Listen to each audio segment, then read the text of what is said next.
त्याच्यामधलं आपण धडा बघतोय दत्त अंधारी. दत्त अंधारीमध्ये आपण काय काय बघितलं या धड्यामध्ये सांग. दत्त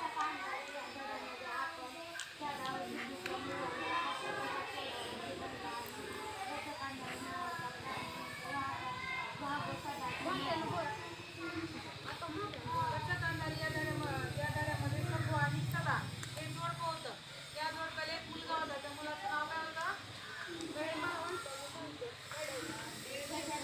गजानन. त्याच्यानंतर पुढचा प्रश्न, गच्च कांदारी म्हणजे काय?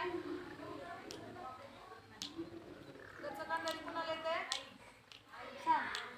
आपण सांग गच्च कांदारी कशाला म्हणायचं?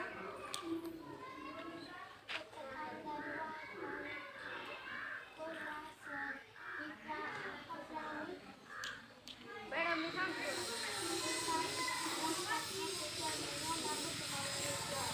अजून कोण सांगताय? सांग. मला सांगतो मॅडम.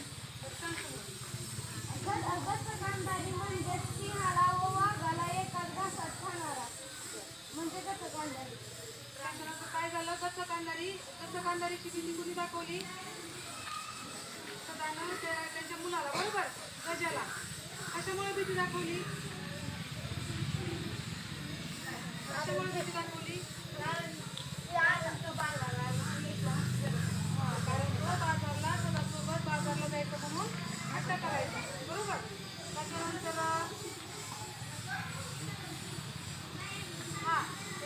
एका दिवशी त्यानं काय केलं होतं? सदानं गाडी रात्रीलाच त्या गाडवाला चरायला सोडलं होतं, बरोबर.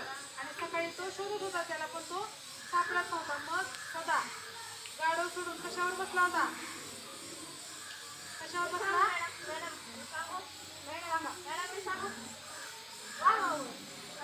तू सांग. कशावर बसला होता? गाढव सोडून वाघावर बसला होता. हा, हे त्याला कधी कळलं? ते बसले. कधी कळलं त्याला?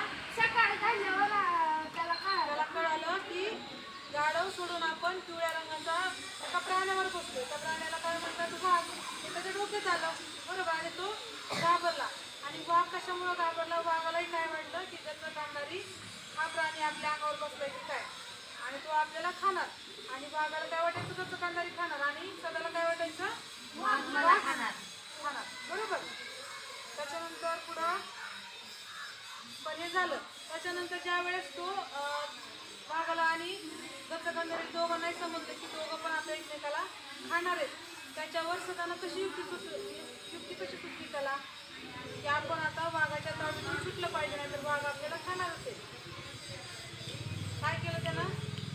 संध्याला दूरवरून एक वडाचे झाड दिसले आणि त्याच्या पारवल्या जमिनी लगत होत्या आणि वाघाची सुरी खूप जास्त होती म्हणून त्या वाघ त्या लवकर वडाच्या झाडाकडे गेला नसता जायचं थोडा. मग सदा त्या वाघ पळता पळताना पारवल्याला लसून त्यांचं जीव वाचलं. त्याच्यानंतर आता आपण बघूयात स्वाध्याय. स्वाध्यायामध्ये काय सांगितलं? सदाचा व्यवसाय कोणता होता? सांगितलं. सदाचा व्यवसाय कोणता होता? सदाचा व्यवसाय म्हणजे विकण्याचा होता. हां. त्याच्यानंतर सदाचा मुलगा गजानन. याच्याविषयी 2 वाक्य काय सांगता येतील? काय सांगता येतील? सदाच्या मागे गजानन माग लागायचा.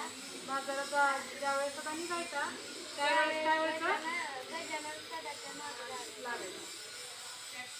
त्याच्यानंतर सदाची झालेली फजिती. सदाची काय फजिती झाली? काय झाली सदाची फजिती? सांग. तो गाढव सोडून तो वाघावर बसला आणि ते त्याला कळाल्यावर त्याची फजिती झाली.